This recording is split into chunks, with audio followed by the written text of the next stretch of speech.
Bienvenue au château du Haut-Königsbourg. Aujourd'hui, on vous emmène découvrir les travaux de ce monument emblématique d'Alsace. Des rénovations importantes sont en route pour préserver ce lieu chargé d'histoire.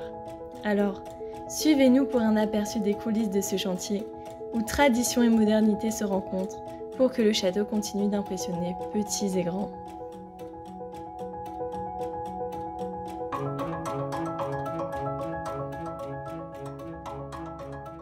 Bonjour, je suis Judicaël Delastoudiargnaud, je suis architecte du patrimoine et je suis également maître d'œuvre sur plusieurs chantiers du château du Königsbourg, dont le présent chantier de la tour du Pigeonnier. Nous sommes dans la tour du Pigeonnier, nous sommes en ce moment au niveau du couronnement de la tour du Pigeonnier, en partie haute. C'est une tour qui date du XVe siècle, à la fin du XVe siècle, à l'occasion de la grande reconstruction du château par la famille des Habsbourg et les Tierstein. Donc cette tour est construite, elle flanque l'ensemble architectural de la basse-cour du château. C'est un ouvrage très puissant, avec des murs particulièrement épais, entre 2 mètres et 2,50 m d'épaisseur, avec des parements en bossage rustique, qui sont vraiment très impressionnants, puissants. Ce sont des appareils de pierre de grande dimension et qui sont adaptés aussi à l'artillerie. Donc il y a des canonnières. Les canonnières, donc c'est pour intégrer donc des armes à feu.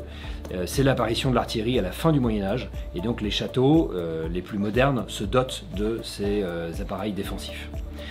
Cette tour a été restaurée lors du grand chantier de 1900-1908 par l'architecte munichois Bode et Barth, et donc l'architecte Bode et Barth a restauré la partie haute de la tour, mais les 9/10 des maçonneries de la tour du Pigeonnier datent de la fin du XVe siècle, donc de ce grand chantier de reconstruction médiévale. Le 25 mars 2022, nous avons constaté qu'une série de corbeaux présentait des fracturations. Nous avons procédé à une consolidation immédiate de la tour pour éviter tout risque de déformation et assurer la conservation du parapet. Les travaux ont été commandités par le propriétaire du château, c'est-à-dire la collectivité européenne d'Alsace.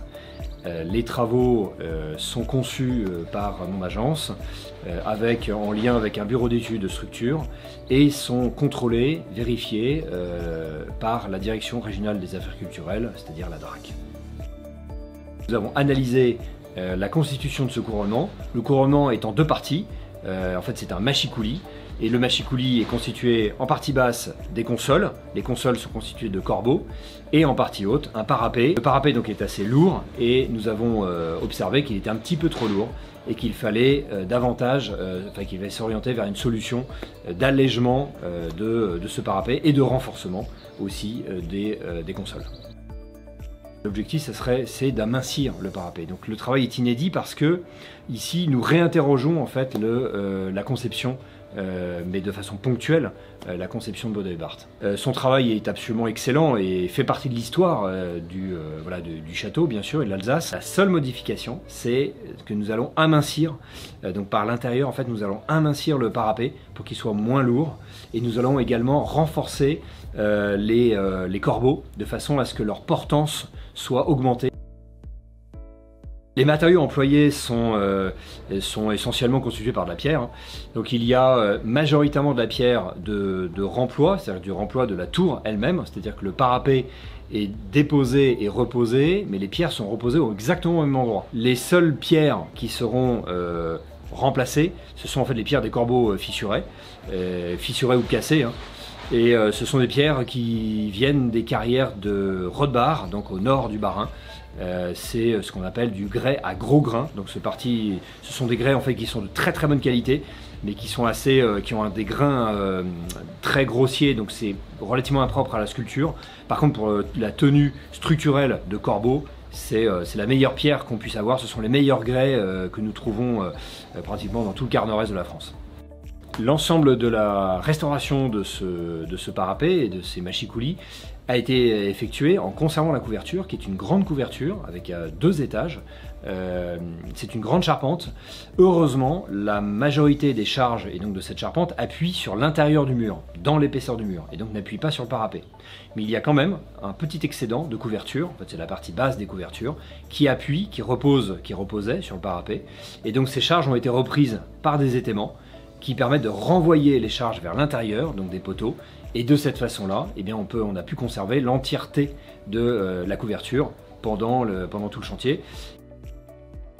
Il y a une petite dizaine d'entreprises qui travaillent sur ce chantier, mais néanmoins c'est majoritairement le maçon tailleur de pierre qui a la gestion de la restauration des machicoulis qui gère en fait l'ensemble du chantier. Ce chantier est un véritable défi technique, un défi aussi humain, technique parce que et humain parce que c'est assez complexe d'intervenir dans un espace aussi exigu, avec des charges aussi lourdes, avec des enjeux structurels aussi importants. On a conservé toute la couverture en place, donc ça c'est assez bluffant hein, quand on vient sur le chantier de voir ce parapet déposé en ayant conservé la couverture qui flotte dans l'air, mais rassurez-vous qui est bien tenue. Mais surtout ce qui nous a vraiment motivé, c'est les découvertes que nous avons pu faire, ce sont les découvertes que nous avons pu faire sur le chantier, notamment les modes constructifs à la fois du chantier médiéval, parce que nous sommes allés jusqu'aux corbeaux médiévaux que nous avons restaurés en partie, mais aussi le mode constructif du chantier de Baudot et Barthes. Ça a montré à quel point Baudot et Barthes était attaché à une fidélité des modes de mise en œuvre en fait, de la fin du Moyen-Âge.